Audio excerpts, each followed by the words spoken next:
আজ আমাদের এই চ্যানেলে নিয়ে এলাম বলিউড সুপারস্টার শাহরুখ খান এবং শ্রীদেবীর সম্বন্ধে এক অজানা তথ্য তোমাদের জন্য। আশা করি তোমাদের ভালো লাগবে, আর ভালো লাগলে অবশ্যই আমার চ্যানেলকে লাইক এবং সাবস্ক্রাইব করো এবং শেয়ার করো। 25 বছর আগে বক্স অফিসে ঝড়ের মতো আছড়ে পড়েছিল বাজিগর সিনেমা। बाजीगर मैं बाजीगर दिल वालों का मैं दिलबर। বক্স অফিসের বহু রেকর্ড ভেঙেছিল এই সুপার হিট এই ফিল্ম।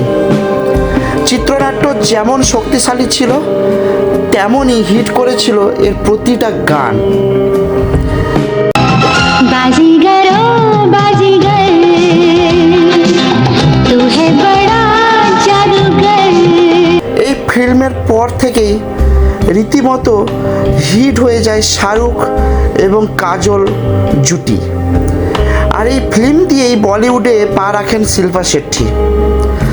কিন্তু জানো কি, এই ফিল্মে কাজল, শাহরুখ এবং শিল্পা এই তিনজনের কেউই জায়গা পেতেন না যদি না শ্রীদেবী সরে দাঁড়াতেন এই ফিল্ম থেকে। হ্যাঁ, ঠিকই শুনছো। পরিচালক আব্বাস মস্তান প্রথমে নাকি নায়িকার ভূমিকায় শ্রীদেবীকেই ভেবেছিলেন।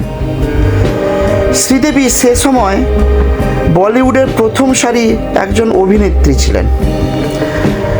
তার স্টারডমের কাছে নগণ্য ছিলেন কাজল এবং শিল্পারা।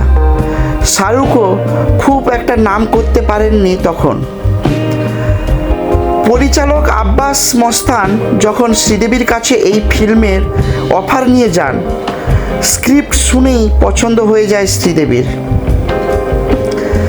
কিন্তু তার প্রথম অপছন্দ ছিলেন শাহরুখ খান। শ্রীদেবী সাফ জানিয়ে দেন কোনো আনকরা জুনিয়র অভিনেতার সঙ্গে তিনি অভিনয় করতে পারবেন না। তাকে যদি ফিল্মে নিতেই হয় তাহলে কোনো জনপ্রিয় হিরোকে নিতে হবে। পরিচালকদের নাকি এমনই শর্ত দিয়ে বসেছিলেন শ্রীদেবী।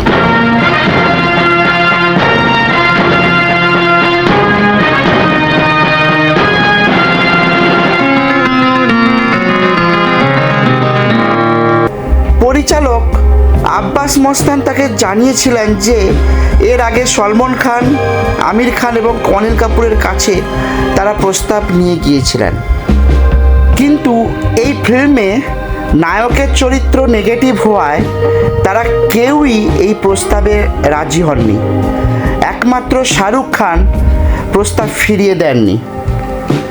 কিন্তু কোনো কিছুর বিনিময়ে শ্রীদেবী এই ফিল্মে শাহরুখের বিপরীতে অভিনয় করতে রাজি হননি। প্রথমে ঠিক হয়েছিল শ্রীদেবী যৌথ ভূমিকায় অভিনয় করবেন, অর্থাৎ প্রিয়া চোপড়া এবং সীমা চোপড়া এই দুই বোনই হবেন তিনি। কিন্তু উপায় না দেখে বাধ্য হয়ে পরিচালককে স্ক্রিপ্টে কিছু বদল আনতে হয়। শাহরুখের বিপরীতে মুখ্য চরিত্রে কাজল এবং অন্য চরিত্রে শিল্পাকে নেওয়া হয়। मैं तुम्हें आजाद कर रहा हूं,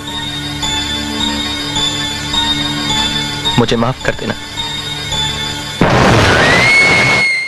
জানা যায় শ্রীদেবী নাকি প্রথমে একাই এই ফিল্মের জন্য এত টাকা চেয়ে বসেছিলেন যে সেই টাকায় শাহরুখ, কাজল এবং শিল্পা এই তিনজনেরই পারিশ্রমিক হয়ে যায়।